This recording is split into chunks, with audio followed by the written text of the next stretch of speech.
Vamos orar. Pai querido, mais uma vez suplicamos Tua direção no estudo da Tua Palavra. Abre nosso entendimento para compreender o que queres nos dizer. Em nome de Jesus. Amém. Amém. Vamos estudar hoje o tema da salvação. Para começar, quero ler o texto de Romanos 5, versículo 12. Diz assim: Portanto, assim como por um homem entrou o pecado no mundo, e pelo pecado a morte, assim também a morte passou a todos os homens, porque todos pecaram. A Bíblia é categórica ao afirmar que todos os seres humanos nascemos e vivemos em pecado. Adão e Eva eram criaturas perfeitas. Misteriosamente, porque a Bíblia descreve, a Bíblia conta a história, mas a Bíblia não explica, não dá detalhes. Por que no coração de seres perfeitos como Adão e Eva, de repente nasceu o desejo de desobedecer a Deus? Não sabemos, é um mistério. Mas no momento em que eles desobedeceram, aconteceu outra coisa misteriosa. Eles perderam a natureza perfeita com que tinham sido criados e tomaram a natureza pecaminosa. Se você me perguntar o que é natureza pecaminosa, a natureza pecaminosa é aquela inclinação desesperada para fazer o mal, a tendência natural para fazer o mal. Para sermos pecadores não precisamos cometer pecados. Para sermos pecadores basta nascer. O ser humano já nasce pecador.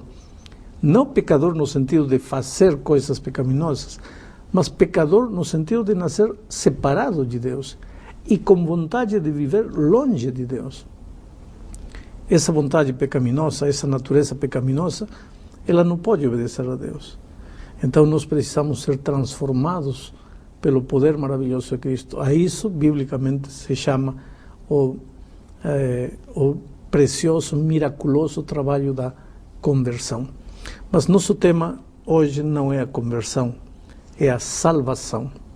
Se todos estamos pecados, se todos estamos em pecado, se todos nascemos em pecado, se todos somos pecadores, então vem o que diz Romanos capítulo 6, versículo 23, porque o salário do pecado é a morte, mas o dom gratuito de Deus é vida eterna em Cristo Jesus, nosso Senhor.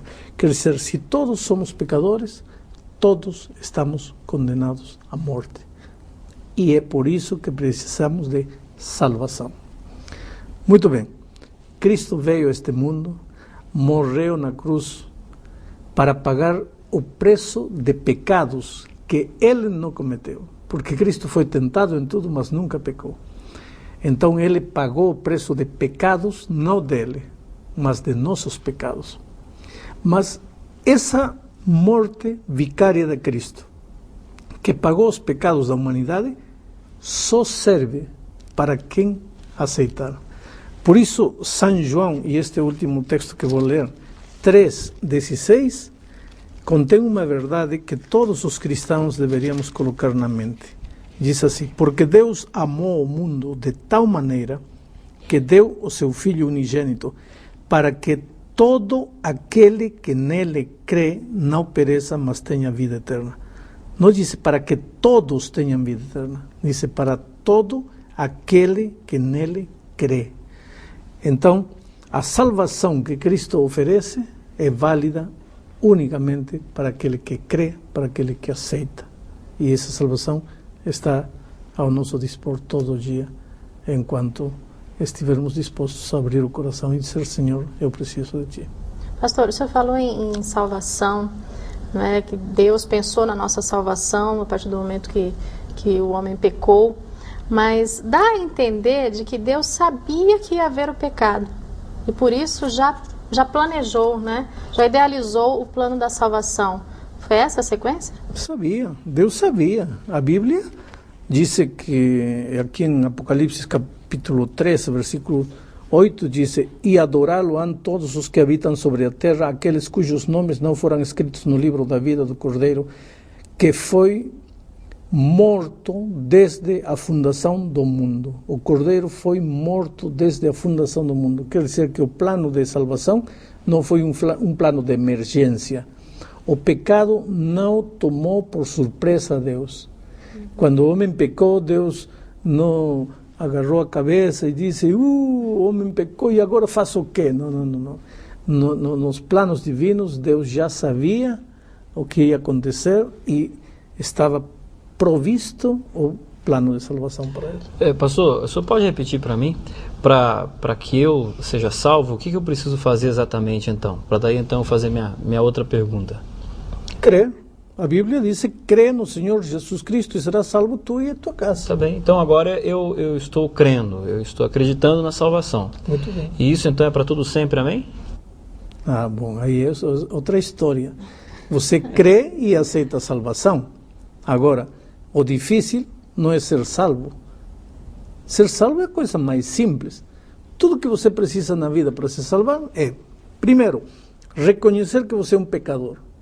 Segundo, reconhecer que você não pode. Terceiro, reconhecer que Deus pode. Pronto. Estende a mão, está salvo. Um segundo, está salvo.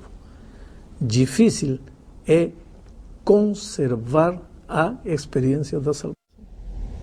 Pastor, e por que o plano da salvação, para que ele tivesse efeito, para que ele fosse válido, digamos assim, né? Por que tinha que envolver justamente Jesus?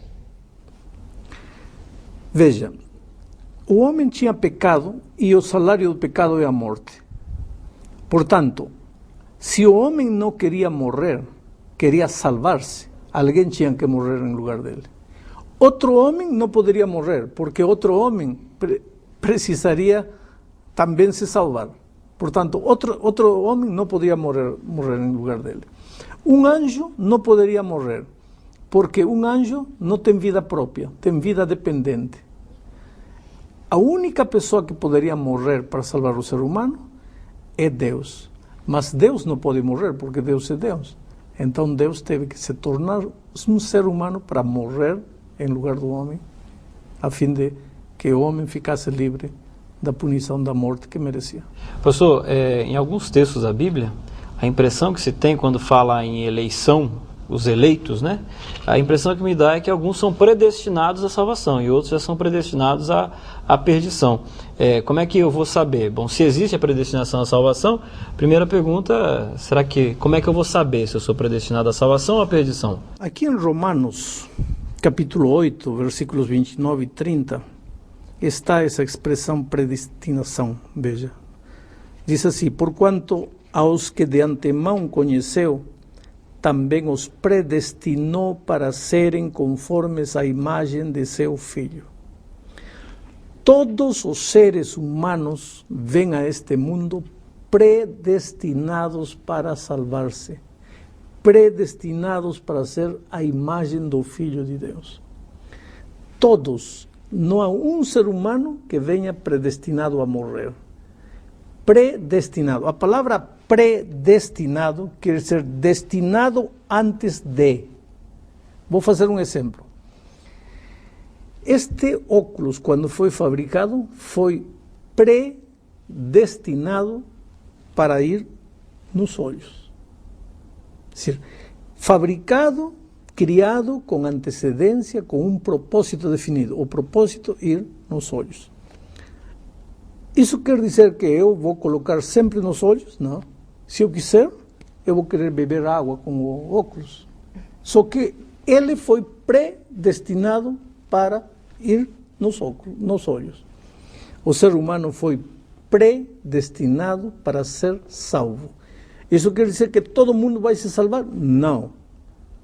Porque se o homem decide andar no caminho do erro, vai se perder. Mas não é porque não foi criado com um predestino, com um pré-objetivo. O objetivo é se salvar-se. Só que a salvação não depende do plano que Deus tem para o ser humano. A salvação depende da decisão do ser humano. Pastor, eu ainda não